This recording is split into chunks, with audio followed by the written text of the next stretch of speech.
আচ্ছা, আমরা আজকের ক্লাসটা শুরু করি। সো আমাদের আজকের ক্লাসটা হচ্ছে এই কোর্সের ফার্স্ট ক্লাস। সো এই কোর্সে আমাদের টোটাল 4টা টপিক আছে: ডায়োড, বিজেটি, মসফেট এবং অপ এম্প। সো আমাদের সবার প্রথম টপিক হচ্ছে ডায়োড। সো এটা দিয়েই আমরা ক্লাসটা শুরু করব। ফার্স্ট ক্লাসটা আমরা ডায়োডের উপর নিব। সো প্রথমে আমরা ডায়োডের একটু বেসিক্স সম্পর্কে জানবো, যেটা সম্পর্কে আমাদের এইচএসসি তে যে ফিজিক্স সেকেন্ড পেপারে চ্যাপ্টার 10 সেমিকন্ডাক্টরের একটা চ্যাপ্টার ছিল, ওইখানে আমাদের এটা সম্পর্কে কিছু বেসিক আইডিয়া নেওয়া হয়েছিল। সো আজকের ক্লাসে বেসিক্যালি ওই বেসিক আইডিয়া গুলাই কিছুটা রিভিউ করা হবে। সো তোমরা যদি আগে মনোযোগ দিয়ে পড়ে থাকো, ওই জিনিসগুলো এখন মনে পড়বে, একটু রিভিউ হয়ে যাবে। ওকে, আচ্ছা। সো আমরা শুরু করি। সো আমরা জানি ওভারঅল ম্যাটেরিয়াল ৩ টাইপের হতে পারে। There are three types of material. So conductor, semiconductor এবং insulator. সো এই তিনটার মধ্যে ডিফারেন্স কি? এই তিনটার মধ্যে ডিফারেন্স হচ্ছে যে কন্ডাক্টর ইলেকট্রিসিটি কন্ডাক্ট করে, আর ইনসুলেটর ইলেকট্রিসিটি কন্ডাক্ট করে না। যেমন কন্ডাক্টরের এক্সাম্পল দিতে গেলে আসবে মেটাল এবং মেটালিক সাবস্টেন্স, আর ইনসুলেটরের এক্সাম্পল দিতে গেলে আসবে glass, would, rubber etcetera. Okay, আচ্ছা। সো এই দুইটার মাঝখানে যেটার পজিশন, সেটা হচ্ছে সেমিকন্ডাক্টর। সো সেমিকন্ডাক্টর কারা? আমরা বুঝেই যাচ্ছে যে এদের পজিশন যেহেতু এদের মাঝখানে, সো ওর প্রপার্টিটাও এদের মাঝামাঝি হবে। সো তার মানে ও কন্ডাক্টর হিসেবেও কাজ করতে পারে, ইনসুলেটর হিসেবেও কাজ করতে পারে। সো ও পরিস্থিতি ভেদে একসময় কন্ডাক্টর হিসেবে কাজ করে, একসময় ইনসুলেটর হিসেবে কাজ করে। সো কখন কোনটা হিসেবে কাজ করে? যখন টেম্পারেচার অনেক লো থাকে তখন ও ইনসুলেটর হিসেবে কাজ করে, আর যখন টেম্পারেচার অনেক হাই থাকে তখন ও কন্ডাক্টর হিসেবে কাজ করে। সো এটা কিভাবে কাজ করে এটা যদি আমরা দেখি, তাহলে আমাদের সামনের ফিগারে যেতে হবে। এক্স্যাক্টলি এই ফিগারটা। সো এই ফিগারটায় এই যে মাঝখানে +4 দিয়ে একটা অ্যাটমকে বোঝানো হয়েছে, এটা দিয়ে হচ্ছে সিলিকন ম্যাটেরিয়ালের অ্যাটমকে বোঝানো হয়েছে। সো এখানে সিলিকন ছাড়াও অন্য যে কোনো সেমিকন্ডাক্টর থাকতে পারতো, যেমন germanium, gallium arsenide etcetera. So এই সিলিকন, জার্মেনিয়াম বা গ্যালিয়াম আর্সেনাইড এই সবগুলোর একটা বৈশিষ্ট্য আছে, কমন বৈশিষ্ট্য, সেটা হচ্ছে ওদের সবারই হচ্ছে আউটার মোস্ট শেলে 4টা ভ্যালেন্স ইলেকট্রন। আউটার মোস্ট শেলে 4টা ভ্যালেন্স ইলেকট্রন, এই যে 1, 2, 3, 4। সো ওদের আউটার মোস্ট শেলে 4টা ভ্যালেন্স ইলেকট্রন থাকার কারণে এরকম অনেকগুলো সিলিকন অ্যাটম নিজেদের মধ্যে এরকম একটা চেইন লাইক স্ট্রাকচার ফর্ম করে, যে সবাই সবার 4টা হাত দিয়ে অন্য 4জনকে ধরে, আবার প্রত্যেকজন আবার অন্যটাও সবার নিজের 4টা হাত দিয়ে অন্য 4জনকে ধরে। সো ওরা এভাবে একটা নেটওয়ার্ক লাইক স্ট্রাকচার ফর্ম করে একটা বন্ড ফর্ম করে থাকে। সো এখানে দেখতেছো যে সবগুলো ইলেকট্রন, যেমন এই ইলেকট্রনটা, উপরের সিলিকনের এই ইলেকট্রনটা এবং মিডলের সিলিকনের এই ইলেকট্রনটা, এই দুইটা ইলেকট্রন মিলে একসাথে শেয়ার করে নিজেদের মধ্যে ওরা একটা কোভ্যালেন্ট বন্ড ফর্ম করছে। সো এভাবে সবগুলো সিলিকনই আশেপাশে 4টা সিলিকনের সাথে 4টা কোভ্যালেন্ট বন্ড ফর্ম করে থাকে। এখন কোনো ইলেকট্রন যদি এভাবে বন্ডে বাউন্ড থাকে, ওটাকে আমরা বলি বাউন্ড ইলেকট্রন। আর যদি কোনো ইলেকট্রন বন্ডের বাইরে থাকে, ওটাকে আমরা বলি free electron. So electricity conduct হওয়ার জন্য ফ্রি ইলেকট্রন থাকা প্রয়োজন। যেমন আমরা যদি পরের ফিগারটাই দেখি, দেখো এখানে একটা ইলেকট্রন আছে যেটা কোনো বন্ডে কারোর সাথে বন্ডেড না। সো এটা হচ্ছে free electron. So free electron থাকলে সেখানে ইলেকট্রিসিটি ফ্লো হতে পারবে। আর যদি এই ফিগারের মতো সবগুলো ইলেকট্রনই বাউন্ড থাকে, সো এগুলোকে বলে বাউন্ড ইলেকট্রন, তখন তারা ইলেকট্রিসিটি ফ্লো করতে পারে না। সো আমরা দেখতেছি এই ছবিটা হচ্ছে ইন্ট্রিনসিক সেমিকন্ডাক্টর বা সিলিকন এট 0 কেলভিন। সো 0 কেলভিন মানে হচ্ছে temperature zero. So temperature zero মানে টেম্পারেচার অনেক কম। সো টেম্পারেচার কম থাকা মানে হচ্ছে থার্মাল এনার্জি কম। থার্মাল এনার্জি কম থাকা মানে হচ্ছে আলটিমেটলি আমার ইলেকট্রনের কাইনেটিক এনার্জিও কম। সো ইলেকট্রনের যদি কাইনেটিক এনার্জি কম থাকে, ও এক জায়গায় বসে থাকে। সো ও এই জায়গাতেই স্থির বসে থাকবে। সো ও এতটা ভাইব্রেট বা অসিলেট করবে না, ও এই জায়গাতেই বসে থাকবে। সো ও বন্ডের মধ্যেই থাকবে, ও বন্ডের অবস্থাতেই থাকবে। সো 0 কেলভিনে তুমি স্যার দেখতে স্ক্রিন পারতেছো। দেখা যায় না হ্যাঁ, স্যার। স্যার স্ক্রিন দেখা যাচ্ছে না। আম, আচ্ছা, আমি আরেকবার রিশেয়ার দিচ্ছি।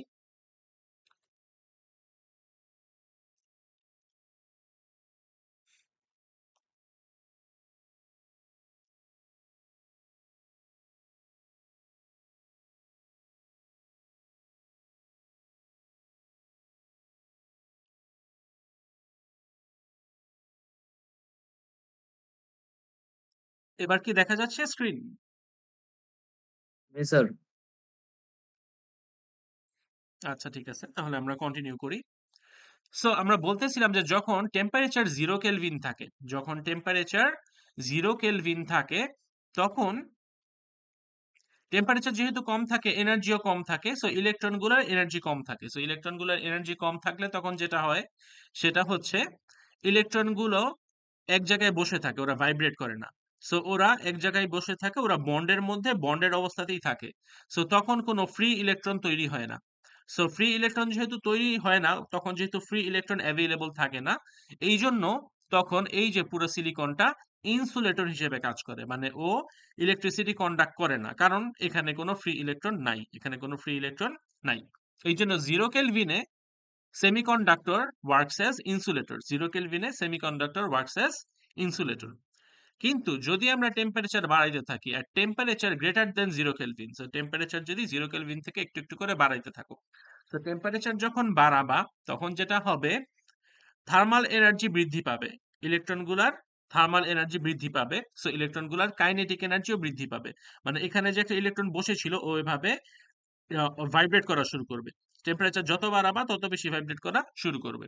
যেরকম ভাইব্রেট করতে করতে ও হঠাৎ করে এখান থেকে ছুটে এসে, বন্ড থেকে ছুটে এসে এখানে এসে ও একটা ফ্রি ইলেকট্রন হয়ে যাবে। ও তখন আর বাউন্ড ইলেকট্রন হিসেবে থাকবে না, ও তখন ফ্রি ইলেকট্রন হয়ে যাবে, এই কোভালেন্ট বন্ডটা ভেঙে যাবে। সো তখন আমরা বলি এখানে একটা ফ্রি ইলেকট্রন তৈরি হয়েছে। সো যেহেতু এখন একটা ফ্রি ইলেকট্রন অ্যাভেলেবল আছে, এই জন্য এখন এই ম্যাটেরিয়ালটা বা এই সেমিকন্ডাক্টরটা কন্ডাক্টর হিসেবে কাজ করবে। সো দেখো একটু আগেই এই সেমিকন্ডাক্টরটা কোনো ফ্রি ইলেকট্রন ছিল না, তাই ও ছিল একটা ইনসুলেটর। আবার এখন যেহেতু ফ্রি ইলেকট্রন তৈরি হয়েছে টেম্পারেচার বাড়ানোতে, সো এখন এই সেমিকন্ডাক্টরটাই একটা কন্ডাক্টর হিসেবে কাজ করবে। সো তুমি যত বেশি টেম্পারেচার বাড়াবা তত বেশি ইলেকট্রন এভাবে ভেঙ্গে ভেঙ্গে আরো ফ্রি ইলেকট্রন তৈরি করতে থাকবে। সো টেম্পারেচার যত বাড়াবা কন্ডাক্টিভিটি তত বাড়তে থাকবে। সো আমরা যে পড়তেছি সেমিকন্ডাক্টর, সো সেমিকন্ডাক্টর ম্যাটেরিয়াল গুলো এরকমই, যে 0 কেলভিনে ওরা ইনসুলেটর হিসেবে কাজ করে, আর টেম্পারেচার যত বাড়াবা তত ওরা কন্ডাক্টিভিটি ওদের বাড়তে থাকে। সো তত ওরা বেশি কন্ডাক্ট করতে থাকে। সো সেমিকন্ডাক্টর যেহেতু টেম্পারেচার ভেদে কোনো কোনো সময় ইনসুলেটর হিসেবেও কাজ করতেছে, কোনো কোনো সময় কন্ডাক্টর হিসেবেও কাজ করতেছে। এজন্যই ওদের পজিশন, ওর পজিশন হচ্ছে কন্ডাক্টর এবং ইনসুলেটরের মাঝামাঝি, এবং ওর নাম হচ্ছে সেমি কন্ডাক্টর। ওকে, সো দেখো এখানে এটা বলা আছে ওর ডেফিনিশনে যে materials which have variable conductivity and are less conductive than metals while more conductive than non metals are called semiconductors. Okay, আচ্ছা ঠিক আছে। সে এক্সাম্পল কি কি একটু আগেও বলছি, silicon, germanium, gallium arsenide, etcetera. Okay, আচ্ছা এখানে আরেকটা কথা বলছি, band gap is moderate. Okay, আচ্ছা সো এটা সম্পর্কে যদি বলতে যাই তাহলে মনে পড়বে যে ক্লাস এইচএসসি টাইমে আমরা অল্প একটু শিখছিলাম যে তোমার অ্যাটমে, প্রত্যেকটা অ্যাটমের বা প্রত্যেকটা ম্যাটেরিয়ালের দুইটা ব্যান্ড থাকে, একটাকে বলি আমরা ভ্যালেন্স ব্যান্ড ভিবি, আরেকটাকে বলি হচ্ছে কন্ডাকশন ব্যান্ড বা সিবি। সো ইলেকট্রন যদি ভ্যালেন্স ব্যান্ডে থাকে তাহলে ও ইনসুলেটর হিসেবে কাজ করে। ভ্যালেন্স ব্যান্ডে থাকা মানে বাউন্ড ইলেকট্রন, আর কন্ডাকশন ব্যান্ডে থাকা মানে ফ্রি ইলেকট্রন। ওকে, সো কন্ডাকশন ব্যান্ডে যার ফ্রি ইলেকট্রন আছে সে কন্ডাক্টর হিসেবে কাজ করে, আর যার কন্ডাকশন ব্যান্ডে কোনো ইলেকট্রন নাই সে হচ্ছে ইনসুলেটর হিসেবে কাজ করে। যার শুধু ভ্যালেন্স ব্যান্ড ইলেকট্রন আছে সে হচ্ছে ইনসুলেটর হিসেবে কাজ করে। সো এই কন্ডাক্টর গুলোর ক্ষেত্রে দেখা যায় কন্ডাকশন ব্যান্ড আর ভ্যালেন্স ব্যান্ড একই জায়গায় হয়, এজন্য ওদের কন্ডাকশন ব্যান্ডে ইলেকট্রন ইজিলি চলে আসতে পারে, এজন্যই ওরা ইলেকট্রিসিটি কন্ডাক্ট করে। আর ইনসুলেটর গুলোর ক্ষেত্রে দেখা যায় কন্ডাকশন ব্যান্ড আর ভ্যালেন্স ব্যান্ডের মধ্যে বিশাল বড় একটা গ্যাপ থাকে, এটাকে বলে ব্যান্ড গ্যাপ, এটাকে বলে ব্যান্ড গ্যাপ। এত বড় গ্যাপ থাকার কারণে নিচে যে ইলেকট্রনটা আছে ভ্যালেন্স ব্যান্ডে ওটা কন্ডাকশন ব্যান্ডে আসতে পারে না। ও যদি কন্ডাকশন ব্যান্ডে আসতে চায় তবে ও আসতে পারে না। এই জন্যই ওরা ইনসুলেটর হিসেবে কাজ করে। আর সেমিকন্ডাক্টরদের ক্ষেত্রে দেখা যায় এই ব্যান্ড গ্যাপটা মিডিয়াম হয় বা মাঝারি হয় বা খুব কম হয়, এই জন্য ইলেকট্রন চাইলেই টেম্পারেচার বাড়ায় দিলে ও এখান থেকে এখানে ইজিলি মুভ করতে পারে, ও এখান থেকে এখানে মুভ করতে পারে। সো এটা হচ্ছে ওদের ব্যান্ড গ্যাপের কম্প্যারিজন। কন্ডাক্টরের ক্ষেত্রে ব্যান্ড গ্যাপ হয় 0, সেমিকন্ডাক্টরের ক্ষেত্রে হয় কম, আর ইনসুলেটরের ক্ষেত্রে হয় অনেক বেশি।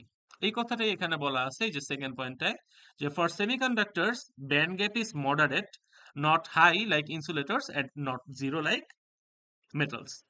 ওকে, আচ্ছা সো দেখো এখন পর্যন্ত যা যা আলোচনা করলাম এগুলো সব আমরা এইচএসসি তেই পড়ে এসেছি। এই ব্যান্ড গ্যাপের কথাবার্তা বা সেমিকন্ডাক্টর যে 0 কেলভিনে ইনসুলেটর হিসেবে কাজ করে, অথবা হায়ার টেম্পারেচারে ও যে কন্ডাক্টর হিসেবে কাজ করে। ওকে, সো এই জিনিসগুলো রিভিউ হলো। ওকে, এই পর্যন্ত তোমাদের কারো যদি কোনো কোয়েশ্চেন থাকে বলতে পারো।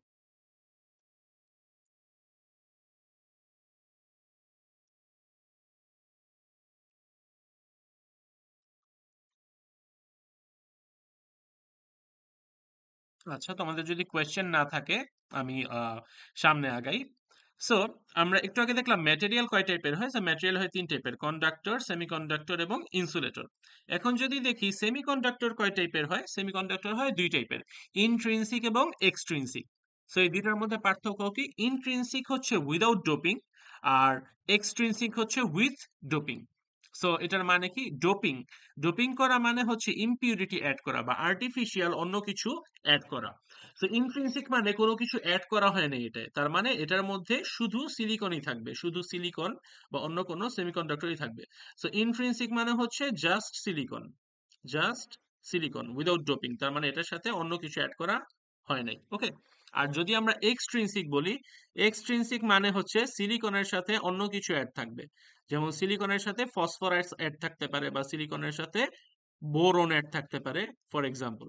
ওকে, ফসফরাস অ্যাড থাকতে পারে, অথবা লেটস সে অ্যালুমিনিয়াম অ্যাড থাকতে পারে। সো শুধু সিলিকন থাকলে যেটা পিওর সেমিকন্ডাক্টর ওটাকে বলা হয় ইন্ট্রিনসিক সেমিকন্ডাক্টর, আর যেটা ইমপিওর সেমিকন্ডাক্টর মানে সাথে অন্য কিছু অ্যাড আছে ওটাকে বলা হয় এক্সট্রিনসিক সেমিকন্ডাক্টর। আচ্ছা, তো এখন এক্সট্রিনসিক সেমিকন্ডাক্টর আবার 2 টাইপের হতে পারে: পি টাইপ এবং এন টাইপ।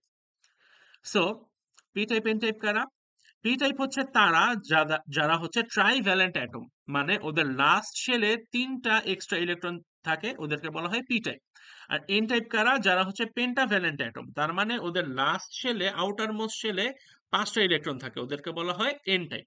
ওকে, সো পি টাইপের এক্সাম্পল হচ্ছে অ্যালুমিনিয়াম, বোরন, গ্যালিয়াম এটসেট্রা। আর এন টাইপের এক্সাম্পল হচ্ছে arsenic, antimony, phosphorus etcetera.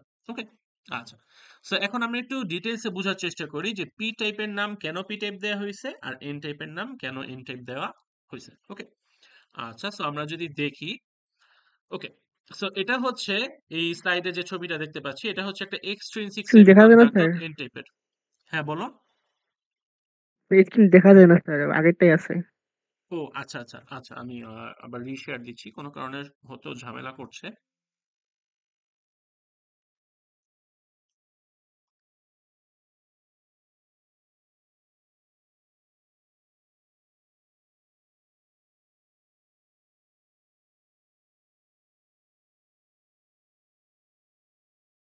Screen কি এখন দেখা যাচ্ছে? স্যার, হ্যাঁ, হ্যালো, স্ক্রিন কি দেখা যাচ্ছে? জি স্যার। আচ্ছা আচ্ছা, তো তাহলে আমরা কন্টিনিউ করি। সো আমরা এখন দেখব extrinsic semiconductor N type. N type গুলো কেমন হয়? সো এন টাইপ বলতে একটু আগে বুঝিয়েছি যে এন টাইপ বলতে আমরা সাধারণত বুঝাই যে পেন্টাভ্যালেন্ট অ্যাটম বা লাইক ফসফরাস যাদের 5টা ইলেকট্রন থাকে। সো আমরা যখন সেমিকন্ডাক্টর গুলোকে ডোপিং করি মানে ওর মধ্যে ইমপিউরিটি অ্যাড করি, সেটা হতে পারে এন টাইপ, সেটা হতে পারে পি টাইপ। সো তখন যখন অ্যাড করি, সো ওরা কি করে, এই ফসফরাস বা ওই বোরনটা এসে কি করে, সিলিকনকে রিপ্লেস করে দেয়। ফসফরাস সিলিকনকে রিপ্লেস করে দেয়, ফসফরাস এসে সিলিকনের জায়গায় বসে পড়ে, ফসফরাস এসে সিলিকনের জায়গায় বসে পড়ে। সো এতে বসে পড়লে কি হয়, ফসফরাস কিন্তু পেন্টাভ্যালেন্ট মানে ওর ভ্যালেন্স ইলেকট্রন টোটাল 5টা। সো ও ওর 4টা ইলেকট্রন দিয়ে আশেপাশের 4টা সিলিকনের সাথে বন্ড করে, আশেপাশে 4টা ইলেকট্রন সিলিকনের সাথে বন্ড করে। সো 4টা সিলিকনের সাথে বন্ড করার পরও ওর একটা এক্সট্রা ইলেকট্রন রয়ে যায়, ওর একটা এক্সট্রা ইলেকট্রন রয়ে যায়। তো এই যে ফসফরাস যখন আমি অ্যাড করলাম আমার সিস্টেমটায়, সো তখন কি হলো, ও একটা এক্সট্রা ইলেকট্রন এনে দিল সিস্টেমে। সো সিস্টেমে একটা এক্সট্রা ইলেকট্রন অথবা একটা এক্সট্রা নেগেটিভ টাইপ ক্যারিয়ার চলে আসছে। সো ও যেহেতু সিস্টেমে একটা নেগেটিভ টাইপ ক্যারিয়ার বাড়ায় দিল, এই জন্য এই টাইপের সেমিকন্ডাক্টরকে বলা হয় এন টাইপ সেমিকন্ডাক্টর, কারণ ও একটা নেগেটিভ টাইপ ক্যারিয়ার সিস্টেমে ইনক্রিজ করে দিছে, এই জন্য এটাকে বলা হয় এন টাইপ সেমিকন্ডাক্টর। সিমিলারলি আমরা যদি দেখি যে পি টাইপ সেমিকন্ডাক্টর কারা, বলছি পি টাইপ সেমিকন্ডাক্টর একটা এক্সাম্পল হচ্ছে অ্যালুমিনিয়াম। পি টাইপ সেমিকন্ডাক্টরের এক্সাম্পল হচ্ছে aluminium. So P type usually কারা হয়, যারা ট্রাইভ্যালেন্ট হয়, মানে ওদের আউটার মোস্ট শেলে তিনটা ইলেকট্রন থাকে, ওদের আউটার মোস্ট শেলে তিনটা ইলেকট্রন থাকে। সো তিনটা ইলেকট্রন থাকলে কি হয়, তিনটা ইলেকট্রন থাকলে যে ও হচ্ছে তিনটা সিলিকনের সাথে বন্ড ফর্ম করে, তিনটা সিলিকনের সাথে বন্ড ফর্ম করে।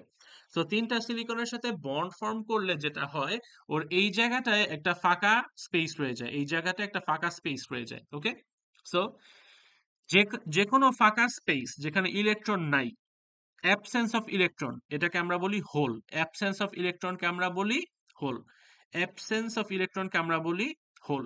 সো এই অ্যালুমিনিয়ামটাকে এই সিস্টেমে অ্যাড করার ফলে এখানে যে একটা ব্ল্যাঙ্ক স্পেস অ্যাড হইলো, সিস্টেমটায় যেহেতু একটা ব্ল্যাঙ্ক স্পেস অ্যাড হইলো, সো আমরা বলতেছি এখানে একটা অ্যাবসেন্স অফ ইলেকট্রন আছে, এখানে একটা অ্যাবসেন্স অফ ইলেকট্রন আছে।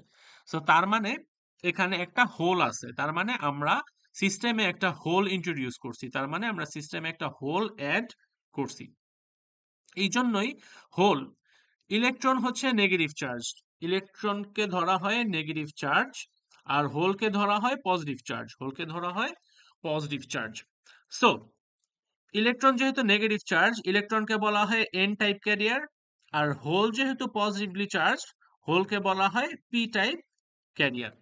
সো এখানে এই সিস্টেমে আমি অ্যালুমিনিয়াম অ্যাড করার কারণে যেহেতু একটা হোল এখানে ইন্ট্রোডিউস হইলো সিস্টেমে, আগে কোনো হোল ছিল না, এখন আমি একটা এক্সট্রা হোল সিস্টেমে অ্যাড করে দিছি। সো যেহেতু একটা পজিটিভ টাইপ ক্যারিয়ার আমরা সিস্টেমে অ্যাড করে দিছি, এই জন্য এই সেমিকন্ডাক্টরটাকে বলা হয় পি টাইপ, এই জন্য এটাকে বলা হয় পি টাইপ।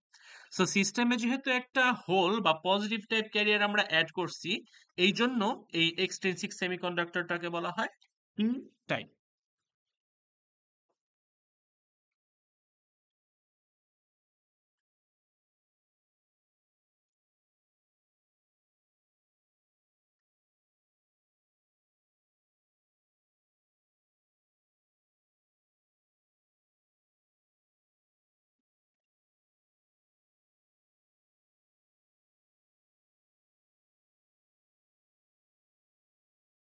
এই পর্যন্ত কারো যদি কোনো কোয়েশ্চেন থাকে আস্ক করতে পারো।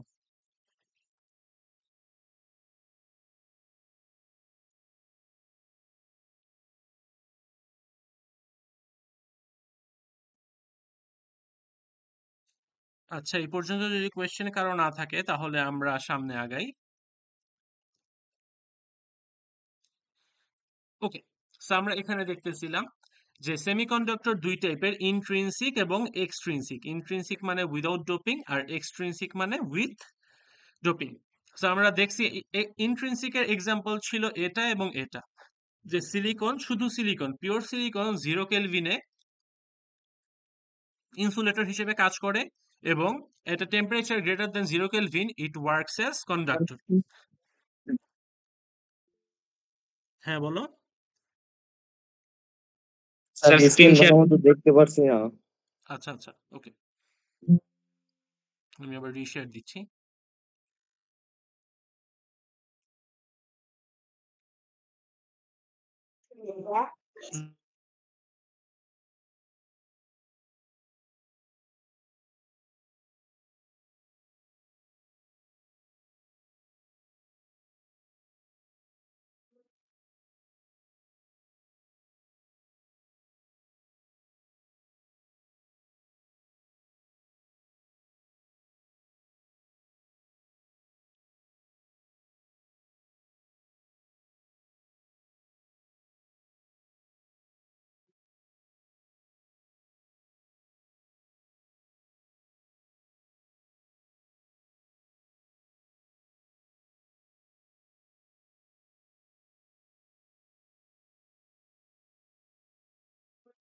হ্যালো, এখন কি স্ক্রিন দেখা যাচ্ছে? দেখো তো, স্লাইড চেঞ্জ করলে দেখা যাচ্ছে? জি স্যার, দেখা যাচ্ছে। ঠিক আছে। আচ্ছা, ঠিক আছে, ওকে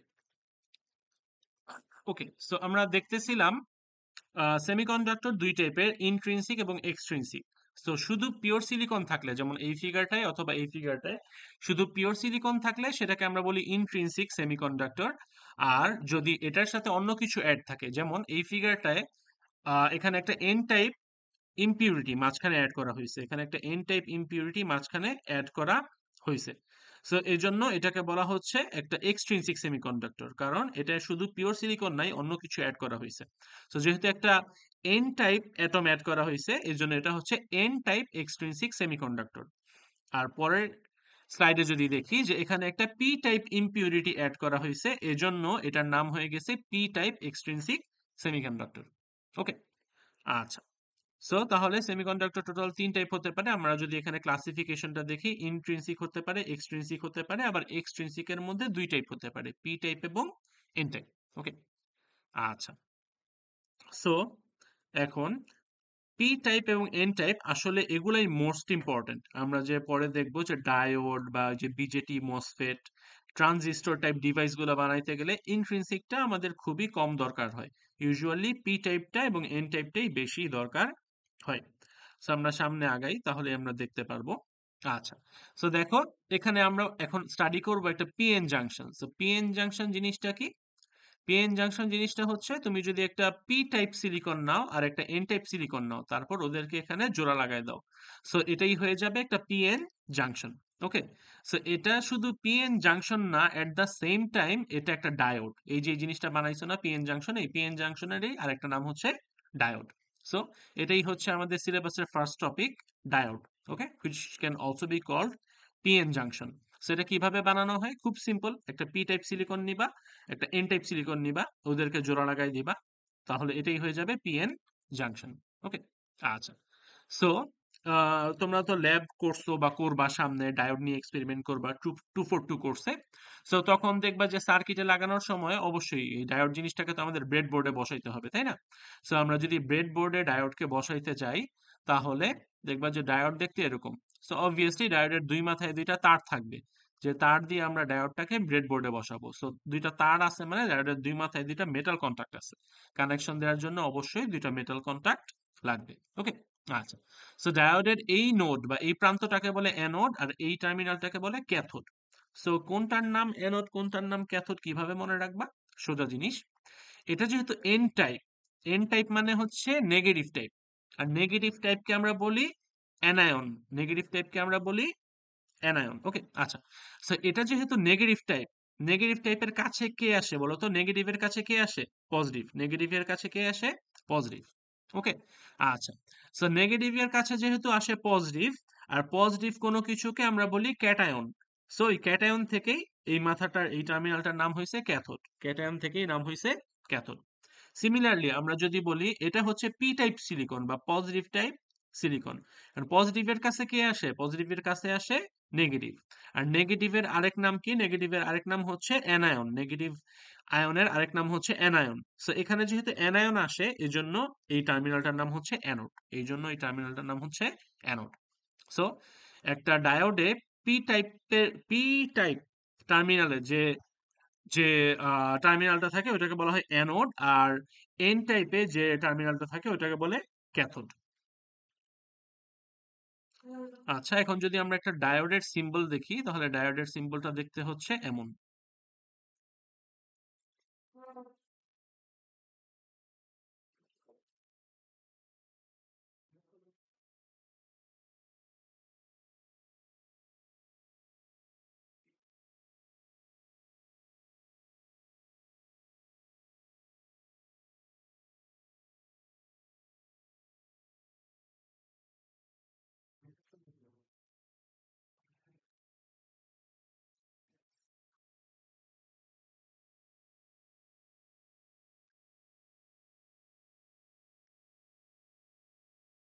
আচ্ছা, আমরা যখন সামনে ম্যাথ করব বা সার্কিট দেখব, সো সার্কিটে দেখব যে একটা ডায়োডের সিম্বলকে আমরা এভাবে প্রকাশ করি।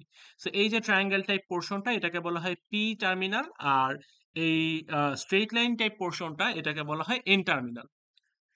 সো ডায়োডের সিম্বল হচ্ছে এটা, আর ডায়োড রিয়েল লাইফে দেখতে এমন হবে, এটা আমরা স্লাইড দেখব। দেখা যাচ্ছে না। হ্যাঁ, বলো।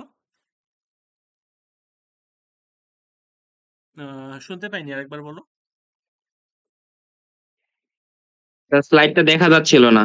আচ্ছা, আচ্ছা। এখন কি দেখা যাচ্ছে? দেখা যাচ্ছে স্যার। জি স্যার, জি স্যার। আচ্ছা আচ্ছা ঠিক আছে। ওকে, সো খেয়াল করো, একটা ডায়োডের সার্কিট আঁকার সময় যে সিম্বলটা ইউজ করা হয় এই সিম্বলটা দেখতে এইরকম। আর রিয়েল লাইফে ডায়োডটা যখন দেখবা ল্যাব করতে গেলে, এক্সপেরিমেন্ট করতে গেলে, তখন ডায়োডটা হবে এরকম। ওকে, আচ্ছা।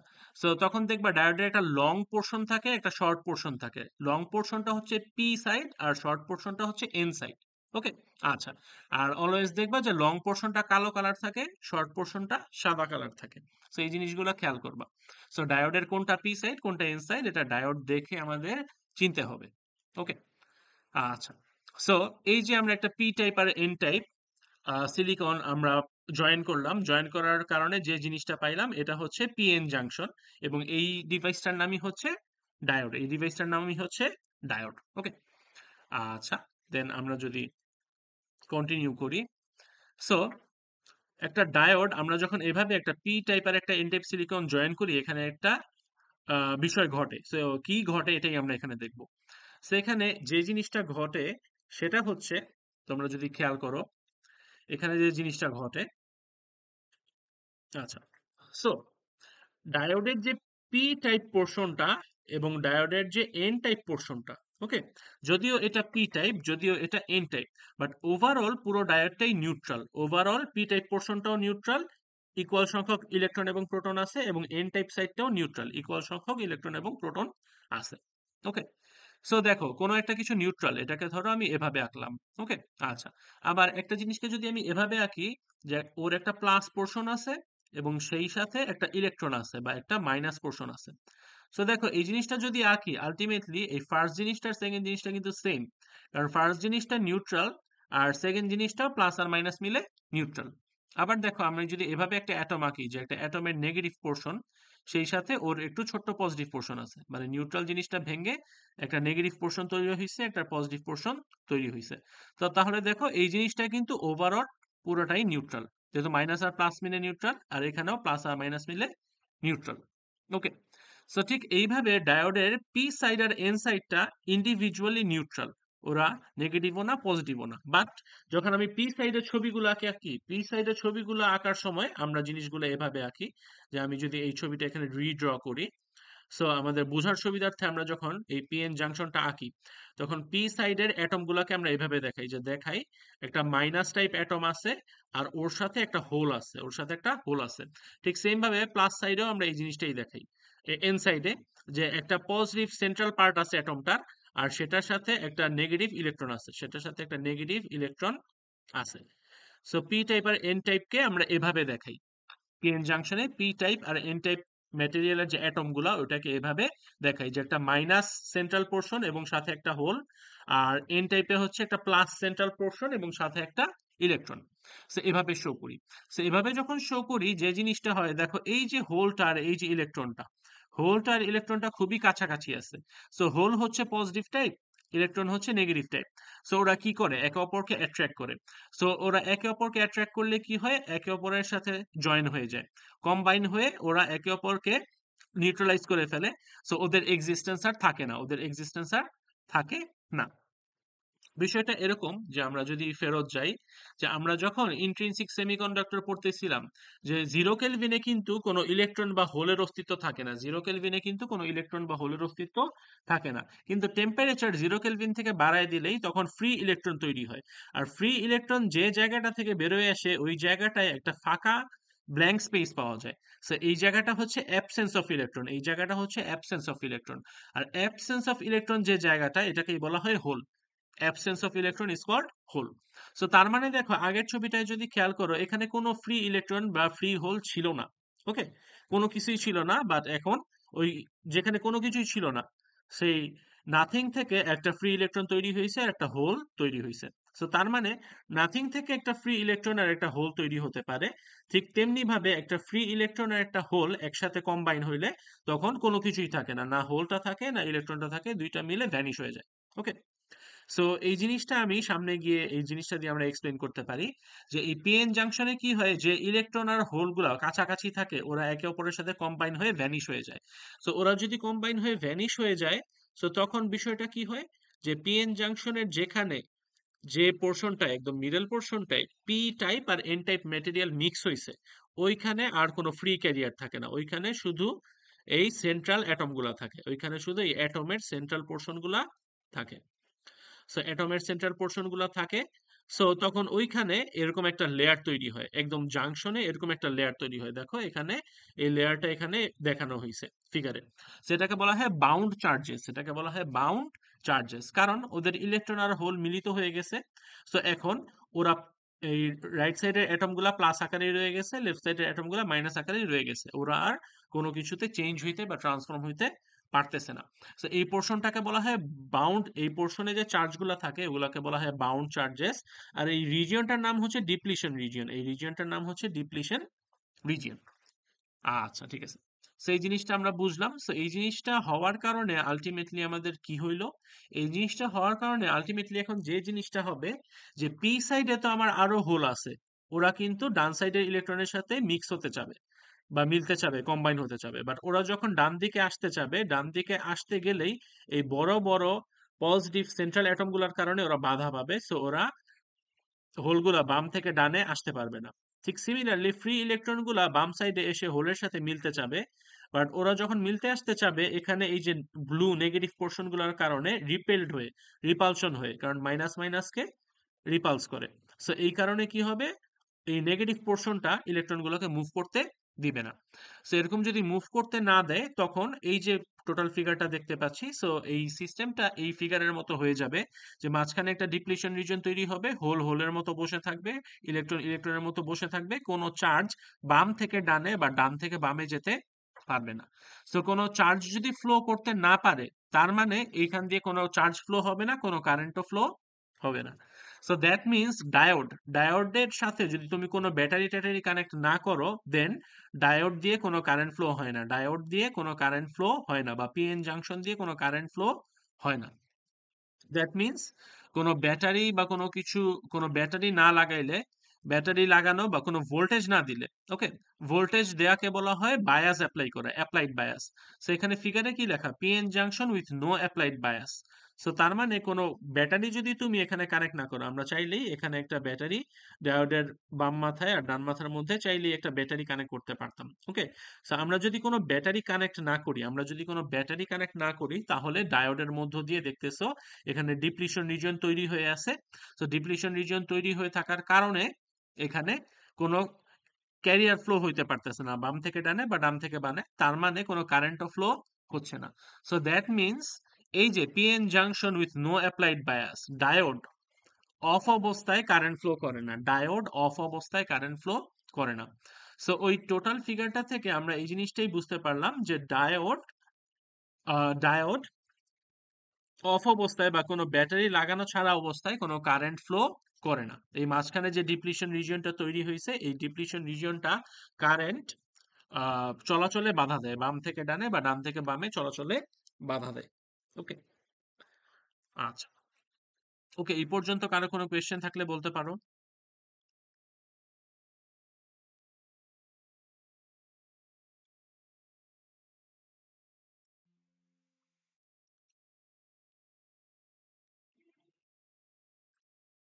না স্যার, নাই।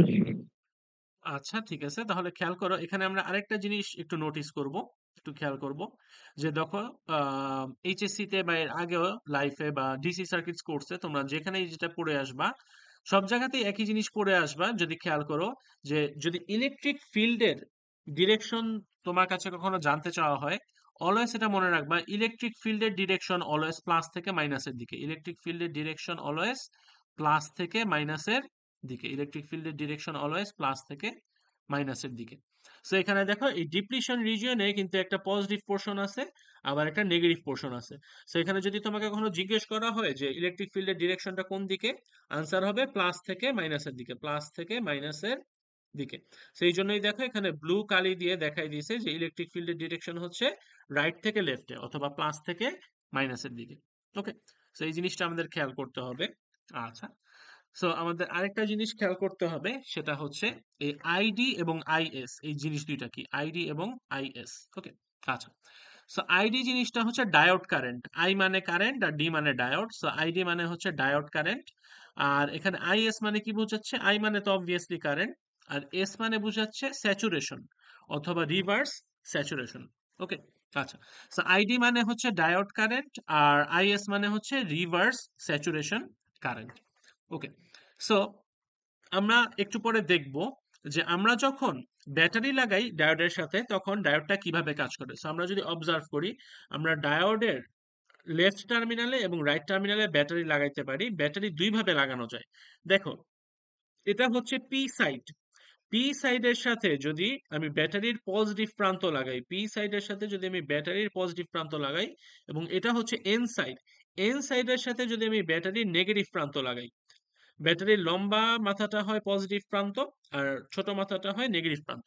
তো আমরা যদি এভাবে লাগাই, দেখো, প্লাসের সাথে পি আর মাইনাসের সাথে এন, মানে বিষয়টার মধ্যে একটা মিল আছে। সো এভাবে লাগাইলে তখন এটাকে বলে ফরওয়ার্ড বায়াস, এটাকে বলে ফরওয়ার্ড বায়াস কন্ডিশন, এটাকে বলে ফরওয়ার্ড বায়াস কন্ডিশন। সো আমি যদি ডায়োডের সাথে ব্যাটারিটা এমন ভাবে লাগাই যে পি সাইডের সাথে পজিটিভ প্রান্ত এবং এন সাইডের সাথে নেগেটিভ প্রান্ত, তখন এই কানেকশনটাকে বলা হয় ফরওয়ার্ড বায়াস, এই কানেকশনটাকে বলা হয় ফরওয়ার্ড বায়াস। সো ফরওয়ার্ড বায়াসের টাইমে কি হয় দেখো, এখানে যেহেতু এই মাথায় যেহেতু প্লাস মাথা লাগানো হয়েছে, এই প্লাসের আকর্ষণে রাইট সাইডের ইলেকট্রন গুলা এই ডিপ্লিশন লেয়ার ভেদ করে বাম সাইডে চলে আসে। ঠিক তেমনি ভাবে এইখানে যেহেতু মাইনাস মাথা লাগানো হয়েছে, এই লেফট সাইডের হোলগুলা এই ডিপ্লিশন রিজিয়ন ভেদ করে রাইট সাইডে চলে আসে। সো একটু আগে ক্যারিয়ার গুলা ডান থেকে বামে আসতে পারতেছিল না বা বাম থেকে ডানে আসতে পারতেছিল না, বাট এখন ওরা ঠিকই আসতে পারতেছে। সো ক্যারিয়ার যদি লেফট থেকে রাইটে ফ্লো হয় বা রাইট থেকে লেফটে ফ্লো হয়, সো দেন আমরা কি বলতে পারি যে ক্যারিয়ার ফ্লো হচ্ছে, তার মানে কারেন্ট ফ্লো হচ্ছে। সো তার মানে ফরওয়ার্ড বায়াসে ব্যাটারি কানেক্ট করলে ডায়োডের মধ্যে দিয়ে কারেন্ট ফ্লো হয়, ফরওয়ার্ড বায়াসে ব্যাটারি কানেক্ট করলে ডায়োডের মধ্যে দিয়ে কারেন্ট ফ্লো হয়। ওকে, আচ্ছা, সে এটা আমাদের মাথায় থাকলো। এখন যদি আমরা উল্টা কেসটা চিন্তা করি, যে আমরা যদি ব্যাটারি উল্টা করে লাগাই, যে পি মাথায় লাগাবো মাইনাস মাথা আর এন সাইডে লাগাবো প্লাস মাথা, তবে কি হবে। তো আমরা একটু দেখি ব্যাটারিটা উল্টা করে কানেক্ট করে। সো উল্টা করে কানেক্ট করলে কি হয় আমরা দেখি। আচ্ছা, সো আমরা এখন যেটা করব সেটা হচ্ছে পি সাইডে লাগাবো মাইনাস মাথা। সো খেয়াল করো, এই যে পি সাইডে লাগাবো ব্যাটারির মাইনাস মাথা আর এন সাইডে লাগাবো ব্যাটারির প্লাস মাথা। সো দেখো, পি সাইডে মাইনাস আর এন সাইডে প্লাস, বিষয়টা একটু উল্টা হয়ে গেল, পি এর সাথে এন, এন এর সাথে পি। এই জন্য এটাকে বলা হয় রিভার্স বায়াস। এই কানেকশনটা যেহেতু উল্টা, এই জন্য এই কানেকশনটাকে বলা হয় রিভার্স বায়াস, আর বি। এটাকে বলা হয় রিভার্স বায়াস বা আর বি। তো এভাবে ব্যাটারি লাগালে যে জিনিসটা হয়, যে এখন এই মাথাটা প্লাস এবং এই মাথাটা মাইনাস, তো এতে কি হয়, হোল যখন লেফট থেকে রাইটে আসতে চায় তখন এই সাইডে তো প্লাস, সো প্লাস ওকে বিকর্ষণ করে, এই জন্য ও আসতে পারে না, ও আসতে পারে না। ঠিক সেম ভাবে ইলেকট্রন যখন রাইট থেকে লেফটে যেতে চায়, এখন লেফট সাইডে তো মাইনাস বসে আছে, তো এই মাইনাসের বিকর্ষণের কারণে ইলেকট্রনও লেফট থেকে রাইটে যেতে পারে না। সো তার মানে কোনো ক্যারিয়ারই ডান থেকে বামে যেতে পারে না। সো রিভার্স বায়াসে যেহেতু কোনো ক্যারিয়ার মুভ করতে পারে না, সো তার মানে কোনো কারেন্টও কন্ডাক্ট হয় না। সো তার মানে রিভার্স বায়াসে ডায়োড কারেন্ট ফ্লো করে না, রিভার্স বায়াসে ডায়োড কারেন্ট ফ্লো করে না। আচ্ছা, তো তাহলে তিনটা কেস টোটাল খেয়াল করো, যখন জিরো বায়াস দিচ্ছ, জিরো বায়াস দিলে ডায়োড অফ থাকে, কারেন্ট ফ্লো করে না। তারপর তুমি যখন ফরওয়ার্ড বায়াস দিচ্ছ, তখন ডায়োড অন হয়ে যায়, কারেন্ট ফ্লো করে। আবার তুমি যদি রিভার্স বায়াস দাও তাহলেও ডায়োড কারেন্ট ফ্লো করে না। সো দ্যাট মিন্স তুমি ডায়োড অন হবে নাকি অফ হবে এটা তুমি কন্ট্রোল করতে পারতেছো, কারেন্ট ফ্লো হবে নাকি হবে না এটা তুমি কন্ট্রোল করতে পারতেছো, জাস্ট ব্যাটারির কানেকশনটা চেঞ্জ করে, অথবা ব্যাটারি লাগায় অথবা না লাগায়। সো এটাই হচ্ছে ডায়োডের সবচেয়ে ইম্পর্টেন্ট একটা পার্ট, যে diode is a controllable device. অন্য কোনো ডিভাইস কন্ডাক্টর, যে কন্ডাক্টর ও আজীবনী কন্ডাক্টর, যে ইনসুলেটর ও আজীবনী ইনসুলেটর, বাট সেমিকন্ডাক্টরকে আমি কন্ট্রোল করতে পারি, ওকে মাঝে মাঝে কন্ডাক্টর হিসেবে কাজ করাতে পারি, মাঝে মাঝে ইনসুলেটর হিসেবে কাজ করাতে পারি। তেমনি ডায়োডকে মাঝে মাঝে আমি কন্ডাক্ট করাতে পারি, চাইলে মাঝে মাঝে আমি ওকে অফ করেও রাখতে পারি। সো আমরা এই ডিভাইসটা দিয়ে কি করতে পারতেছি, আমাদের মন মতো বা আমাদের প্রয়োজন মতো আমরা কন্ডাকশন অন বা অফ করতে পারতেছি। সো এই জন্যই ডায়োড এত ইম্পর্টেন্ট একটা ডিভাইস। আমরা সামনে যখন ডায়োডের অ্যাপ্লিকেশন দেখব তখন দেখব যে এই রিজনেই ডায়োড এত ইম্পর্টেন্ট। আচ্ছা, সো ডায়োড যখন অন থাকে ফরওয়ার্ড বায়াসে, তখন কারেন্ট লেফট থেকে রাইট দিকে ফ্লো হয়, লেফট থেকে রাইট দিকে ফ্লো হয়। এই জন্যই এই আইডি কারেন্টের ডিরেকশন দেখানো হয়েছে লেফট থেকে রাইটে। আচ্ছা, একটু আগে বলছি যে রিভার্স বায়াসে কারেন্ট ফ্লো হয় না, রিভার্স বায়াসে কারেন্ট ফ্লো হয় না, বাট রিভার্স বায়াসে একটা negligible amount of current flow হয় যেটাকে বলা হয় আইএস অথবা রিভার্স স্যাচুরেশন কারেন্ট। আইডির তুলনায় ওইটা এত কম যে এটা নেগলিজিবল, বাট তাও অল্প ফ্লো হয়, ইটস নট জিরো। রিভার্স বায়াসে জিরো কারেন্ট ফ্লো হয় না, খুবই নেগলিজিবল পরিমাণ কারেন্ট ফ্লো হয়। সো রিভার্স বায়াসে যে কারেন্টটা ফ্লো হয় রাইট থেকে লেফটে ওইটাকে বলা হয় আইএস, আর ফরওয়ার্ড বায়াসে যে কারেন্টটা ফ্লো হয় লেফট থেকে রাইটে ওইটাকে বলা হয় আইডি। আচ্ছা, সো সো আমরা শিখে ফেললাম পিএন জাংশন কিভাবে কাজ করে উইথ নো অ্যাপ্লাইড বায়াস এবং সেই সাথে in forward bias and in reverse bias. So এই পুরো বিষয়টাই পরের স্লাইডে সামারাইজ করা আছে। সো তুমি যদি দেখো তাহলে আমাদের এই যে ফার্স্ট ফিগারটা হচ্ছে ইকুইলিব্রিয়ামে অথবা নো বায়াস কন্ডিশনে। সো নো বায়াস কন্ডিশনে দেখো তোমার ডিপ্লিশন রিজিয়নটা মডারেট, বাট তুমি তুমি যখন রিভার্স বায়াস দিবা ক্যারিয়ার আরো ফ্লো হতে পারবে না, তার মানে ক্যারিয়ার ফ্লো হওয়ার ক্ষেত্রে বাধা আরো বেড়ে গেছে মানে ডিপ্লিশন রিজিয়নটা আরো বেড়ে গেছে। দেন তুমি যদি থার্ড কেসটা দেখো ফরওয়ার্ড বায়াসে কিন্তু কারেন্ট ফ্লো হতে পারে। সো তখন কি হয় আসলে বাধাটা আরো কমে যায়, দেখো ডিপ্লিশন রিজিয়নটা আরো চিকন হয়ে গেছে।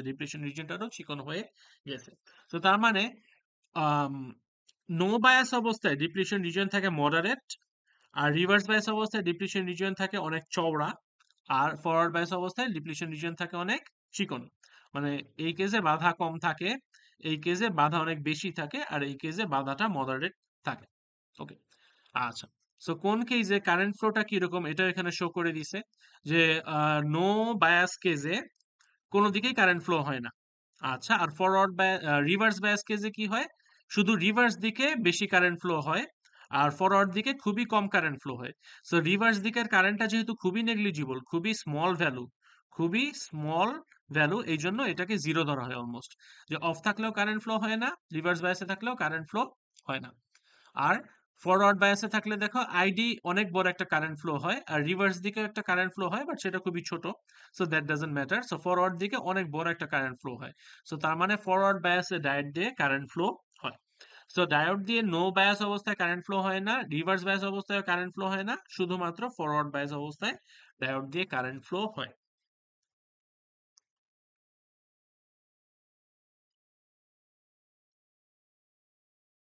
আচ্ছা, সো আমরা যে ডায়োড সম্পর্কে শিখলাম, একটা আইডিয়াল ডায়োড সম্পর্কে, সো এই জিনিসটা যদি আমরা এখন এই ডায়োডের যে কারেন্ট ফ্লো হয় এবং হয় না, এই যে কারেন্ট ফ্লো হচ্ছে হচ্ছে এবং হচ্ছে না এখন এই কারেন্টটাকে যদি আমি ভোল্টেজের রেসপেক্টে একটা প্লট করি তখন আমাদের প্লটটা দেখতে এরকম হবে। দেখো প্লটটা আমাদের ডিসকাশনের সাথে সামঞ্জস্য বজায় রাখতেছে। দেখো তুমি যখন জিরো ভোল্টেজ দিচ্ছ অথবা তুমি নেগেটিভ ভোল্টেজ দিচ্ছ বা রিভার্স বায়াস দিচ্ছ তখন কারেন্ট জিরো। দেখো এই লাইনটা এক্স অ্যাক্সিস দিয়ে গেছে মানে কারেন্টের ভ্যালু জিরো। অথচ তুমি একটু পজিটিভ বায়াস দিলেই তোমার কারেন্টের একটা বড় ভ্যালু পাওয়া যাচ্ছে, তার মানে ডায়োড অন হয়ে গেছে। তো তার মানে জিরো ভোল্টেজ জিরো ভোল্টেজে ডায়োড অফ থাকে, কারেন্ট ফ্লো হয় না। রিভার্স বায়াসেও ডায়োড অফ থাকে, কারেন্ট ফ্লো হয় না। কিন্তু ফরওয়ার্ড বায়াস দিলেই ডায়োড অন হয়ে যায়, কারেন্ট ফ্লো হয়। সো এই গ্রাফটা দিয়ে হচ্ছে ডায়োডের আইভি ক্যারেক্টারিস্টিক্স শো করতেছে, মানে ভি এর সাথে সাথে বা ভোল্টেজের সাথে সাথে আই অথবা কারেন্টের কিরকম চেঞ্জ হয় সেটা এখানে এক্সপ্লেন করতেছে। সো এটা one of the most important topics about diode, যে ডায়োডের আইভি ক্যারেক্টারিস্টিক্স। আচ্ছা, সো আমরা অলরেডি একটু আগে দেখে আসছি যে ডায়োডের সিম্বলটা দেখতে এরকম। এখন আমরা যখন ম্যাথ করব তখন ডায়োড অন আছে নাকি অফ আছে এটার উপর বেস করে এই ডায়োডের সিম্বলের পরিবর্তে এই ফিগারটা আঁকতে হবে, অথবা ডায়োডের সিম্বলের পরিবর্তে এই ফিগারটা আঁকতে হবে। সো ডায়োড যদি অফ থাকে তো ডায়োড অফ থাকা মানে এই যে এই ডায়োডের দুই মাথার যে তার, এই দুই মাথার তারের মধ্যে ডিসকানেকশন আছে। ডায়োড অফ থাকা মানে এখানে ডিসকানেক্টেড। সো ডায়োড অফ থাকা মানে ওপেন সার্কিট মিন করে। আর ডায়োড অন আছে মানে এই রাস্তাটা ওপেন, এই রাস্তা দিয়ে কারেন্ট ফ্লো হইতে পারবে। সো ডায়োড অন থাকা হচ্ছে শর্ট সার্কিট রিপ্রেজেন্ট করে। সো দ্যাট মিনস আমাদের যখন আমরা সার্কিট সলভ করব সামনে ম্যাথে, তখন ডায়োড অফ থাকলে এটাকে একটা ওপেন সার্কিট দ্বারা রিপ্লেস করে দিব, আর ডায়োড অন থাকলে এটাকে একটা শর্ট সার্কিট দ্বারা রিপ্লেস করে দিব।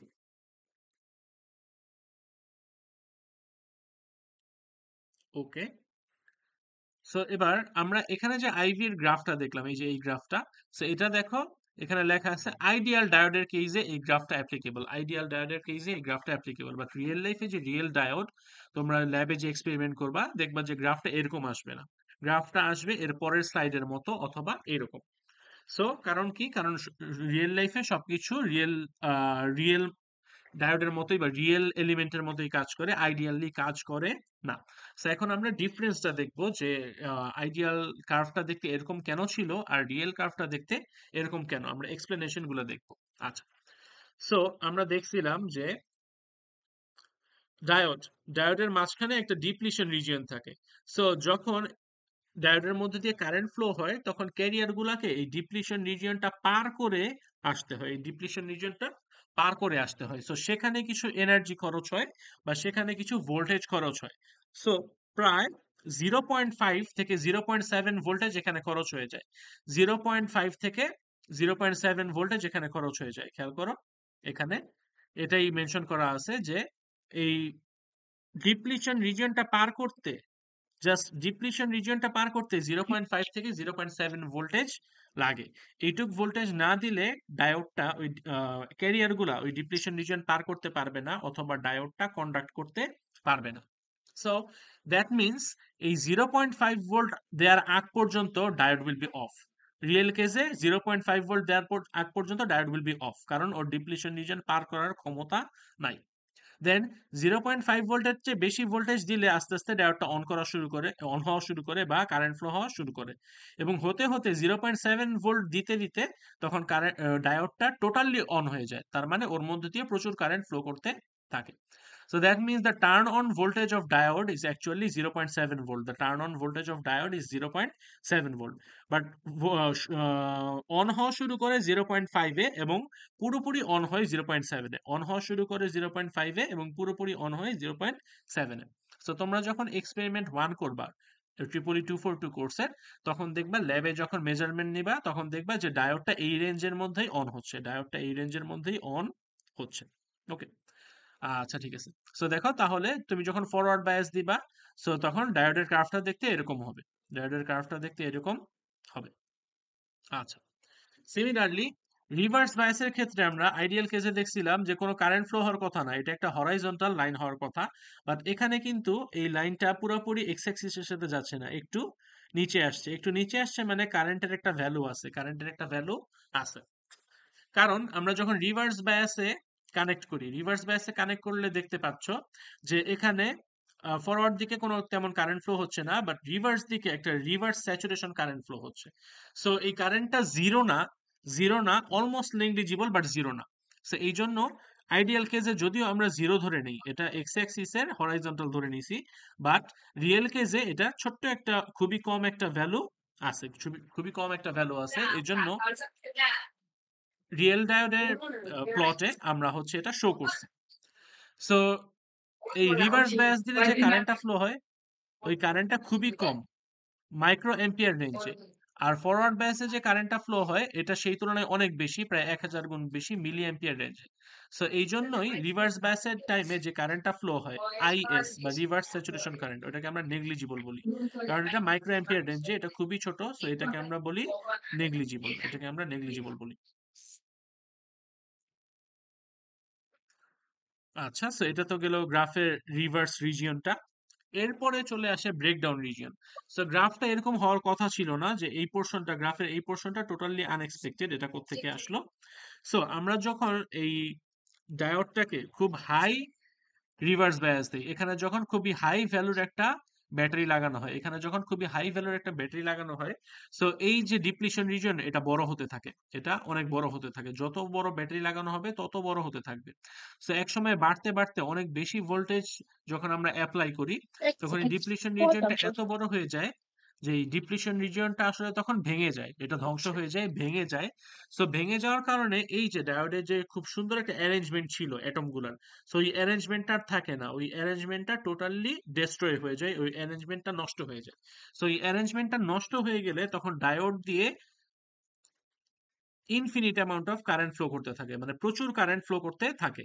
সো এটাই এখানে শো করা হয়েছে যে তুমি যদি এই ভিজেড কে বা এই পরিমাণ রিভার্স বায়াস অ্যাপ্লাই করো বা প্রচুর বেশি তোমার নেগেটিভ ভোল্টেজ অ্যাপ্লাই করো, ইউজুয়ালি এই ভ্যালুটা হয় 30 থেকে 40 রেঞ্জে। সো এত বেশি রিভার্স ভোল্টেজ অ্যাপ্লাই করলে যে জিনিসটা হয় সেটা হচ্ছে ডায়োডটা ভেঙে যায়, ডায়োডের ভেতরের অ্যারেঞ্জমেন্টটা, অ্যাটমের অ্যারেঞ্জমেন্ট গুলো ভেঙে যায়। ভেঙে গেলে তখন ওটাকে আর কন্ট্রোল করা যায় না, ওইটা দিয়ে প্রচুর পরিমাণে কারেন্ট পাস হতে থাকে। এই জন্য দেখো এখানে এই কারেন্টের কার্ভটা নিচের দিকে চলে গেছে, মানে নিচের দিকে যাচ্ছে, মানে ভ্যালু অনেক বেড়ে যাচ্ছে, মানে প্রচুর পরিমাণে কারেন্ট পাস হচ্ছে। সেটাকে বলি আমরা ব্রেকডাউন, অথবা বলি যে ডায়োডটা ভেঙে গেছে। তো ভেঙে গেছে দেখে এখান দিয়ে প্রচুর পরিমাণে কারেন্ট পাস হয়ে যাচ্ছে। ওকে, সো আমরা যদি খেয়াল করি ফরওয়ার্ড রিজিয়নের গ্রাফটা উপর দিকে যাচ্ছে আর রিভার্স রিজিয়নের গ্রাফটা নিচের দিকে যাচ্ছে। কারণ কি, ফরওয়ার্ড রিজিয়নে কারেন্টের ভ্যালুটা আমরা বলতেছি পজিটিভ কারণ উপর দিকে যাচ্ছে, আর রিভার্স রিজিয়নে কারেন্টের ভ্যালুটা হচ্ছে নেগেটিভ, এই জন্য আমরা দেখাইছি নিচের দিকে। তো কারেন্টের ভ্যালু পজিটিভ আর নেগেটিভ কখন হয়?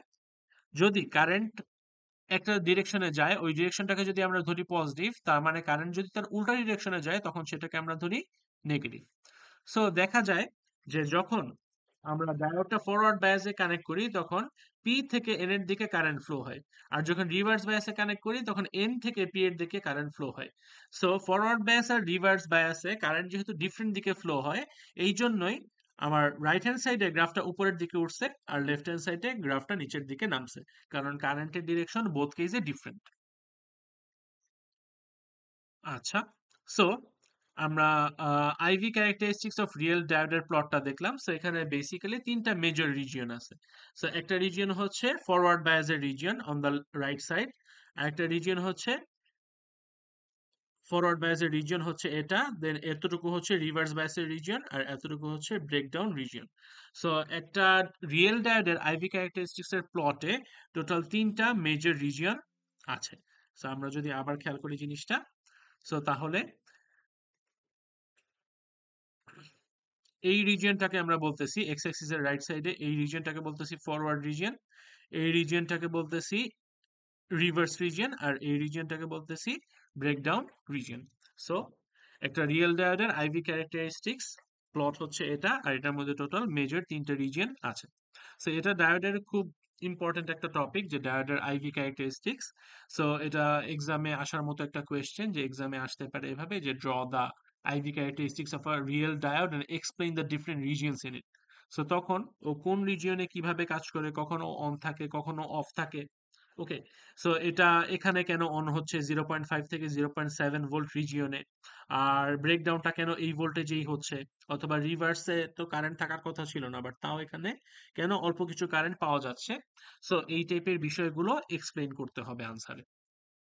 আচ্ছা, সো একটা কথা বলেছিলাম যে যখন ফরওয়ার্ড দিকে কারেন্ট ফ্লো হয় ওই কারেন্টটার ভ্যালু হয় অনেক বেশি, আর রিভার্স দিকে যখন কারেন্ট ফ্লো হয় ওইটার ভ্যালু হয় অনেক কম।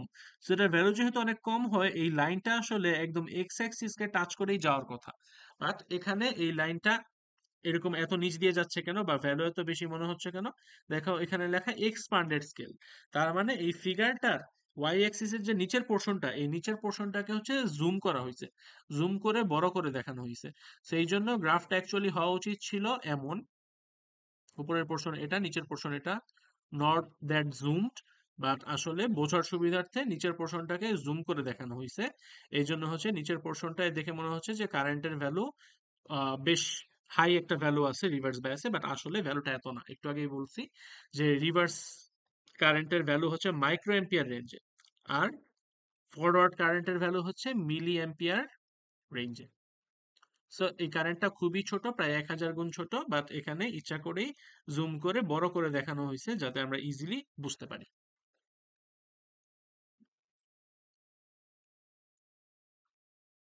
ওকে, সো এটা আমাদের লাস্ট স্লাইড ছিল আমাদের ফার্স্ট ক্লাসের ডিসকাশন এই পর্যন্তই।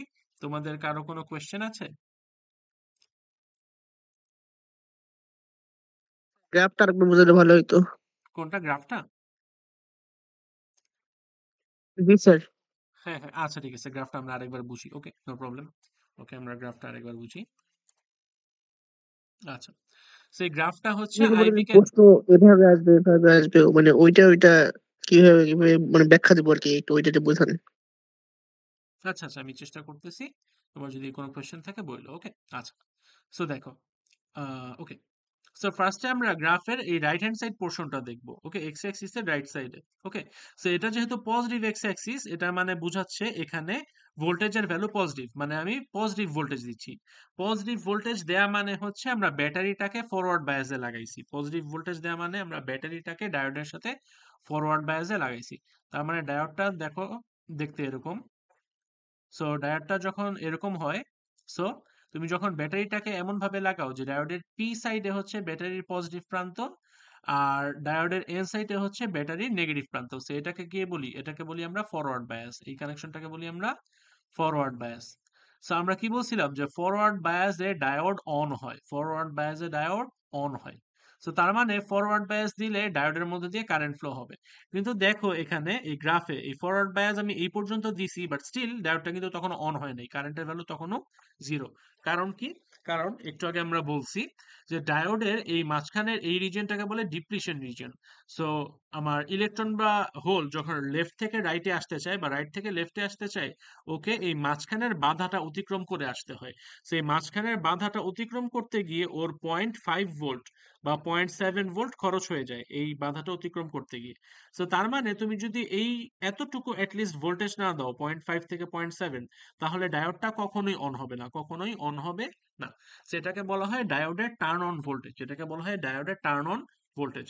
সো এই জন্যই দেখো তোমার ডায়োডটা এই 0 থেকে 0.5 দেওয়ার আগ পর্যন্ত ডায়োডটা অন হয়নি, কারণ ও এখনো ডিপ্লিশন রিজিয়ন পার করতে পারতেছে না। ইলেকট্রন বা হোলগুলো হচ্ছে ডিপ্লিশন রিজিয়ন ক্রস করে কন্ডাক্ট করতে পারতেছে না। কিন্তু তুমি যেই 0.5 এর থেকে আরেকটু বেশি ভোল্টেজ দাও, তখনই দেখো কারেন্ট ফ্লো হওয়া শুরু হয়ে গেছে, কারেন্ট ফ্লো হওয়া শুরু হয়ে গেছে। তুমি যখনই 0.7 ভোল্ট দিলা, তখন ও পুরোপুরি কারেন্ট ফ্লো করা শুরু করে দিয়েছে। তার মানে প্রচুর পরিমাণে কারেন্ট ফ্লো হচ্ছে, দেখো প্রচুর পরিমাণে কারেন্ট ফ্লো হচ্ছে। সো তার মানে 0.5 ভোল্টে ডায়োডটা অন হওয়া শুরু করে এবং 0.7 ভোল্টে ডায়োডটা পুরোপুরি অন হয়ে যায়। সো ডায়োডের টার্ন অন ভোল্টেজটা এই রেঞ্জের মধ্যে লাই করে 0.5 ভোল্ট থেকে 0.7 ভোল্ট। আচ্ছা, সো এরপরে আমরা দেখবো যে ডায়োডটাকে রিভার্স বায়াসে লাগালে কি হয়। সো রিভার্স বায়াসের কানেকশনটা কিরকম?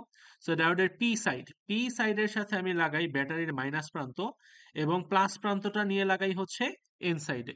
সো এই কানেকশনটাকেই বলে রিভার্স বায়াস, এই কানেকশনটাকেই বলে রিভার্স বায়াস। এবং রিভার্স বায়াসে আমরা জানি ডায়োড অফ থাকে। রিভার্স বায়াসে আমরা একটু আগে শিখে আসছি যে রিভার্স বায়াসে ডায়োড কি হয়? অফ থাকে। রিভার্স বায়াসে ডায়োড অফ থাকে। আচ্ছা, সো রিভার্স বায়াসে ডায়োড অফ থাকলে গ্রাফটা দেখতে এরকম হওয়ার কথা, যে এই লেফট সাইডে গ্রাফটা একদম এক্স অ্যাক্সিস হিসেবে লাগানো, মানে কারেন্টের ভ্যালু জিরো, কারেন্টের ভ্যালু জিরো। ওকে, বাট একটু আগে বলছি যে রিভার্স বায়াসে কারেন্টের ভ্যালু টোটালি জিরো হয় না, অল্প একটু কারেন্ট ফ্লো হয়, অল্প একটু কারেন্ট ফ্লো হয়। সো এই গ্রাফটা এরকম হওয়ার কথা যে এইদিকে নেগেটিভ দিকে মানে উল্টা দিকে অল্প একটু কারেন্ট ফ্লো হচ্ছে। আচ্ছা, সো এখানে এই ফিগারে কি করছে, ছবিটা একটু জুম করে দেখাইছে, মানে ওয়াই এক্সিস এর নিচের যে পার্টটা ওইটাকে একটু জুম করে দেখাইছে। এই জন্য মনে হচ্ছে যে অনেক বেশি কারেন্ট ফ্লো হচ্ছে, বাট এতটাও হচ্ছে না।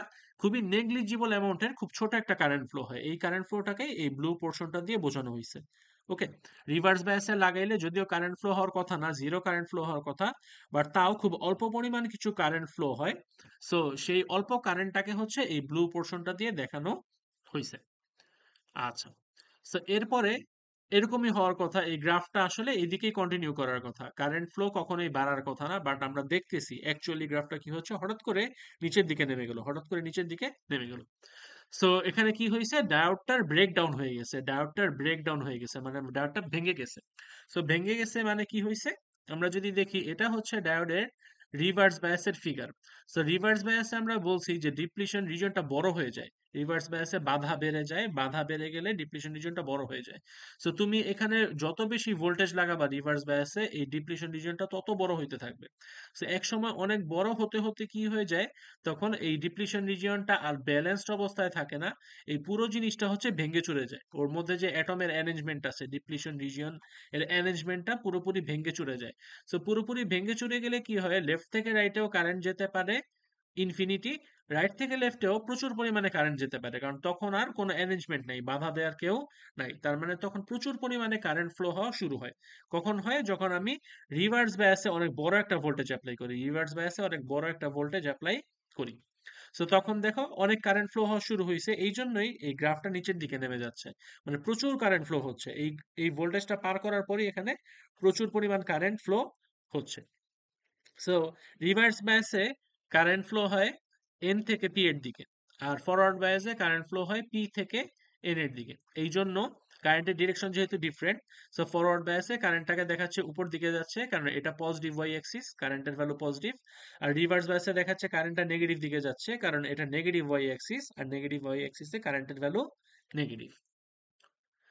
সো ওভারঅল সামারাইজ করলে ডায়োডের আইভি ক্যারেক্টারিস্টিক্সে টোটাল তিনটা রিজিয়ন। সো একটা হচ্ছে ফরওয়ার্ড রিজিয়ন যখন ডায়োড অন থাকে, একটা হচ্ছে রিভার্স রিজিয়ন যখন রিভার্স বায়াস লাগাইলে ডায়োড অফ থাকে, আর একটা হচ্ছে ব্রেকডাউন রিজিয়ন যেটা হচ্ছে বেশি পরিমাণে অনেক হাই হাই রিভার্স বায়াস দিয়ে দেওয়া হয়েছে। হাই রিভার্স বায়াস দিয়ে দেওয়াতে কি হয়েছে, ডায়োডটা ভেঙে গেছে, ডায়োডটা ব্রেকডাউনে চলে গেছে। সো তখন কি হয়, তখন আবার ফরওয়ার্ডে যেমন কারেন্ট ফ্লো হয় ঠিক তেমনি তখন এদিকেও প্রচুর পরিমাণে কারেন্ট ফ্লো হওয়া শুরু হয়ে যায়, ডায়োডটার কন্ট্রোলের মধ্যে থাকে না। ওকে, ও হচ্ছে কন্ট্রোলের বাইরে চলে যায়, ব্রেকডাউনে চলে যায়। সো এটাকে বলি আমরা ব্রেকডাউন রিজিয়ন। তো ব্রেকডাউন হচ্ছে একটা আনডিজায়ার্ড কন্ডিশন, এটা আমরা চাই না। ওকে, আমরা ডায়োডকে ফরওয়ার্ড বায়াসে কাজ করাইতে চাই আর রিভার্স বায়াসে কাজ করাইতে চাই, কিন্তু ব্রেকডাউন রিজিয়ন আমরা চাই না। সো ব্রেকডাউন হচ্ছে একটা আনডিজায়ার্ড কন্ডিশন। সো ব্রেকডাউনে যেতে হলে প্রায় 30 থেকে 40 ভোল্ট দিতে হয় রিভার্স বায়াসে। তো সেটা আমরা কখনোই ডায়োডে দেই না, আমরা সতর্ক থাকি যাতে এত বেশি ভোল্টেজ কখনোই ডায়োডের সাথে রিভার্স বায়াসে লাগানো না হয়। ওকে, সেই জন্যই দেখবা ল্যাবে যখন আমরা এক্সপেরিমেন্ট ওয়ানটা করব, তখন দেখবা আমরা শুধু রাইট হ্যান্ড সাইডের পোর্শনের গ্রাফটাই বের করতেছি এক্সপেরিমেন্টে, বা এটাই দেখতেছি, আমরা লেফট হ্যান্ড সাইডে আসলে এক্সপেরিমেন্টে দেখি না। কারণ লেফট হ্যান্ড সাইডে ওই রিভার্স বায়াসটা দেখতে গেলে বা ব্রেকডাউন রিজিয়নটা দেখতে গেলে অনেক হাই ভোল্টেজ দেওয়া লাগবে। সো সেটা আমরা দেখি না, আমরা শুধু রাইট হ্যান্ড সাইড পোর্শনটাই ল্যাবে আমরা অবজার্ভ করি। আচ্ছা, যে কোয়েশ্চেন করছিলা সে কি বুঝতে পারছো? স্যার বুঝতে পারছি। আচ্ছা, ঠিক আছে।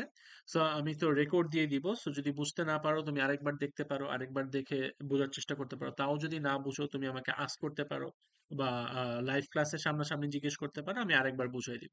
ওকে। আচ্ছা, আর কারো কি কোনো কোয়েশ্চেন আছে?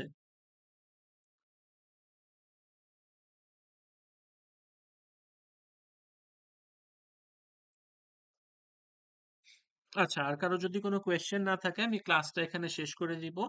আর আমি রেকর্ডটাও একটু পরে দিয়ে দিব, সো তোমরা আবার রিক্যাপ করতে পারবা, বা যারা ক্লাসে জয়েন দিতে পারো নাই তারা দেখে নিতে পারবা। ইনশাল্লাহ আমরা নেক্সট ক্লাস আবার রবিবারে করব এটার পরের টপিক। আমি স্লাইডটাও গুগল ক্লাসরুমে পোস্ট করে দিব একটু পরে। ঠিক আছে স্যার।